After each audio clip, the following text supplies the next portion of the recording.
Hey guys, इस video में हम लोग बात करने वाले हैं मोल्डिंग सैंड के बारे में, इसके टाइप और प्रॉपर्टीज़ के बारे में। तो पहले देखिए मोल्डिंग सैंड क्या होता है। अब मोल्ड फ्लास्क में जो सैंड फिल होता है हम उसे कहते हैं मोल्डिंग सैंड। अब मोल्डिंग सैंड में का कंटेंट क्या क्या होता है। मोल्डिंग सैंड का कंटेंट, उसमें जनरली सैंड होता है, ये सबसे ज़्यादा मात्रा में होता है सैंड। फिर क्ले होता है, मॉइस्चर होता है और सम अदर एडिटिव्स होता है। अब सैंड, क्ले, मॉइस्चर को हम डिटेल में जानते हैं नेक्स्ट स्लाइड में। सैंड जो होता है वो जनरली जो होता है ऑर्डिनरी सिलिका होता है, सिलिकॉन डाइऑक्साइड। ये ऑर्डिनरी सिलिका हमें कोस्टल रीजन से या नदी के किनारे ये ऑर्डिनरी सिलिका मिल जाता है। और कभी कभी हम लोग इस्तेमाल करते हैं जिरकॉन का या ओलिवाइन का। अब इस फिगर में देखिए, ऐसा जिरकॉन जो है ऐसा होता है, जिरकॉन ये क्रिस्टल फॉर्म में है, पाउडर फॉर्म में जिरकॉन ऐसा दिखता है। ये हमारा ओलिवाइन है क्रिस्टल फॉर्म में। अब क्ले जो होता है ये एक्ट ऐसे बाइंडिंग एजेंट करता है। ये जो है सैंड को बाइंड करके रखता है और ये हमें सैंड को स्ट्रेंथ प्रोवाइड करता है। क्ले एक्ट ऐसे बाइंडिंग एजेंट। और क्ले जो जनरली बना होता है ये कैलोनाइट, फायर क्ले या बेंटोनाइट का बना होता है। देखिए कैलोनाइट कुछ ऐसा दिखता है, कैलोनाइट का क्रिस्टल फॉर्म ये रहा, बेंटोनाइट का ये रहा और बेंटोनाइट इन पाउडर फॉर्म ऐसा दिखता है। अब वाटर या मॉइस्चर जो भी कहिए आप, इसका जो बहुत बड़ा रोल रहता है। It activates the clay and develop plasticity. Clay में जो बाइंडिंग प्रॉपर्टी रहता है वो वाटर के कारण आता है। यदि क्ले ड्राई रहे तो उसमें बाइंडिंग प्रॉपर्टी नहीं रहेगा और ये क्या कहता है, प्लास्टिसिटी एंड स्ट्रेंथ देता है। और सम अदर एडिटिव्स भी होता है। सम अदर एडिटिव्स क्या होता है, सीरियल बाइंडर। सीरियल बाइंडर क्या करता है, ये स्ट्रेंथ को इंक्रीज करता है सैंड का। फिर पिच, पिच क्या करता है, हॉट स्ट्रेंथ को इंक्रीज करता है। पिच जो है एक बाय प्रोडक्ट ऑफ कोक है। सॉ डस्ट क्या करता है, कोलैप्सिबिलिटी को इंक्रीज करता है। अब कोलैप्सिबिलिटी को हम आगे देखेंगे, कोलैप्सिबिलिटी क्या होता है। और सॉ डस्ट क्या होता है, जो वुड वर्किंग के दौरान जो हमें डस्ट मिलता है हम उसे कहते हैं सॉ डस्ट। कोल डस्ट क्या करता है, सरफेस फिनिश को इम्प्रूव करता है। अब कोल डस्ट क्या हो गया, जो कोल का जो पाउडर फॉर्म हो गया हम उसे कहते हैं कोल डस्ट। अब प्रॉपर्टीज और मोल्डिंग सैंड क्या होता है, इससे पहले हमने क्या जाना कि सैंड का कंटेंट, सैंड में कंटेंट क्या क्या होता है, मोल्डिंग सैंड में कंटेंट क्या क्या होता है, sand, clay, moisture and some other additives. अब क्या देखना है कि प्रॉपर्टीज और मोल्डिंग सैंड क्या होता है। तो सबसे पहले देखिए परमेबिलिटी या पोरोसिटी। अब जब हम मोल्टन मेटल को जो हम पोर कर रहे होते हैं मोल्डिंग फ्लास्क में, मोल्डिंग कैविटी में, जब मोल्टेन मेटल को पोर कर रहे होते हैं तो उसमें क्या था, वेरियस गैस पाया जाता है such as hydrogen, nitrogen, carbon dioxide या स्टीम मोल्टेन मेटल में। तो उस गैस का स्केप करना जरूरी है। यदि वो स्केप नहीं करेगा तो उसमें क्या हो जाएगा, डिफेक्ट आ जाएगा। उस जो में कास्टिंग ऑब्जेक्ट बनेगा उसमें ब्लू होल्स, गैस होल्स, ऐसा कुछ डिफेक्ट आ जाएगा। तो इसलिए उस गैस को स्केप करने के लिए मैं सैंड में पोरोसिटी या परमेबिलिटी जरूरी है। दिस आर द, ये प्रॉपर्टी जरूरी है, पोरोसिटी या परमेबिलिटी, गैस को स्केप करने के लिए। अब दूसरा प्रॉपर्टी होता है कोलैप्सिबिलिटी।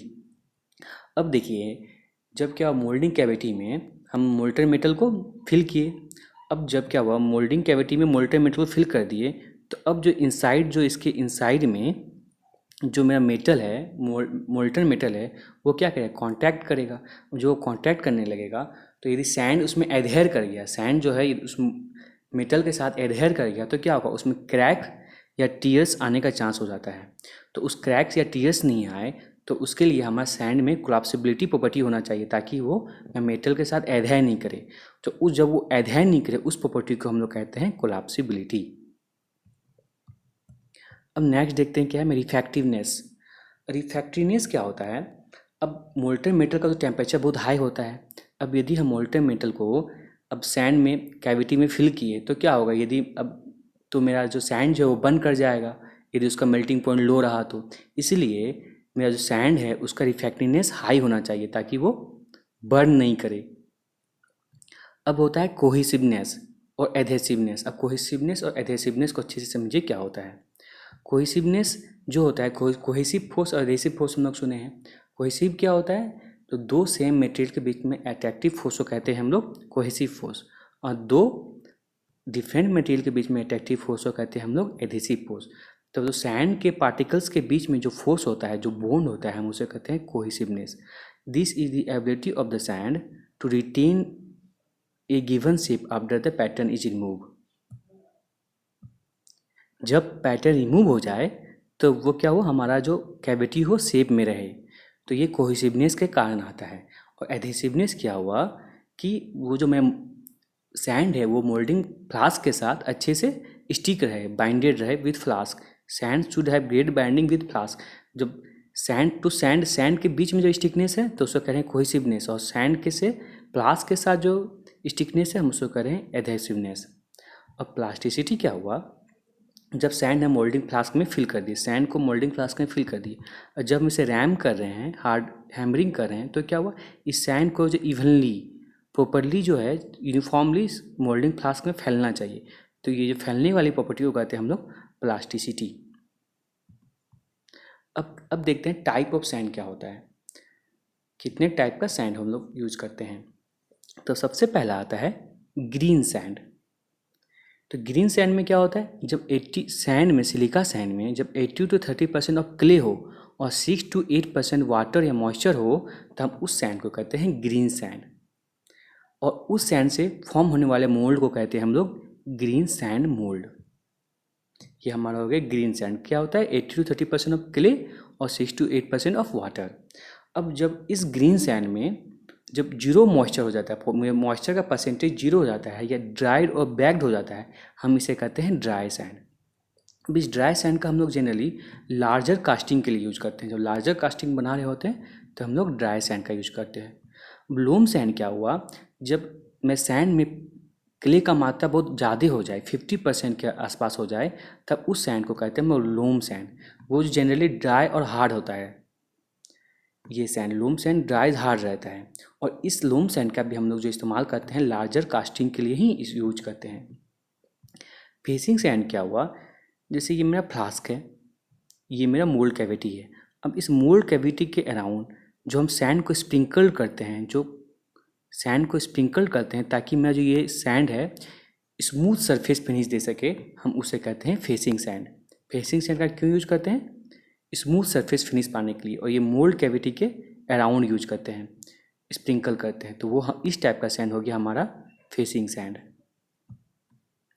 अब जो सैंड बहुत बार यूज किया गया हो और ये बर्नट हो गया हो, तो उसे कहते हैं बेकिंग सैंड। और इस बेकिंग सैंड को हम लोग कैसे इस्तेमाल करते हैं, ये मेरा कैविटी है, ये मेरा फ्लास्क है, और ये कैविटी है, मोल्ड कैविटी है, तो हम इसको बैक में यूज करते हैं। ये यहाँ यदि हम यहाँ फेसिंग सैंड यूज कर रहे हैं तो ये बैक में यूज करते हैं बेकिंग सैंड। तो इसलिए हमारा बैक में यूज कर रहे हैं, इसलिए नाम पड़ गया इसका बेकिंग सैंड। और ये बेकिंग सैंड जो है मेरा डायरेक्ट मोल्टेन मेटल के कांटेक्ट में नहीं आता है, ऐसे बैक सैंड यूज करते हैं, इसलिए हो गया बेकिंग सैंड। और पार्टिंग सैंड क्या हो गया, ये मेरा कोप है, ये ड्रैग है, तो बीच में जो कोप एंड ड्रैग के बीच में जो हम सैंड यूज कर रहे हैं उसे कर रहे हैं पार्टिंग सैंड। ये क्या करता है, कोप और ड्रैग को एडहेर होने से रोकता है। ये हो गया हमारा पार्टिंग सैंड। अब हमारा क्या हुआ, कोर सैंड। कोर सैंड क्या हुआ, जो जिसे हम कोर फॉर्म कर रहे हैं, ये मेरा मान लीजिए मोल्डिंग फ्लास्क है और ये क्या है, मोल्डिंग कैविटी है। तो बीच में जो कोर यूज करें, ये कोर जो है सबसे ज़्यादा मोल्टेन मेटल से में कांटेक्ट में रहता है। मतलब क्या हुआ, इस कोर का जो रिफ्रैक्टिवनेस बहुत हाई होना चाहिए। तो इस कोर में हम लोग जो क्ले का इस्तेमाल नहीं करते हैं ऐसे बाइंडिंग एजेंट। हम इसमें करते हैं लिंसेड ऑयल, रेजिन या मिनरल ऑयल या अदर बाइंडिंग मटेरियल्स, ऐसे बाइंडिंग एजेंट यूज करते हैं कोर में। और कोर सैंड का क्या होना चाहिए, रिफ्रैक्टिवनेस बहुत ज़्यादा होना चाहिए। अब सिस्टम सैंड होता है। सिस्टम सैंड क्या होता है, जब हम लोग कोई मान लीजिए कोई लार्ज कास्टिंग बना रहे हैं, तो लार्ज कास्टिंग के लिए क्या होगा, मोल्डिंग फ्लास्क भी जो है, जो मोल्ड बनेगा वो भी लार्ज बनेगा, लार्ज मोल्ड बनेगा। अब जो लार्ज मोल्ड बनेगा तो हम उसे क्या कहते हैं, मशीन से हम लोग उस मोल्ड का मशीन से फॉर्म करते हैं। तो उस दौरान जो हम सैंड यूज कर रहे होते हैं उसको कहते हैं सिस्टम सैंड।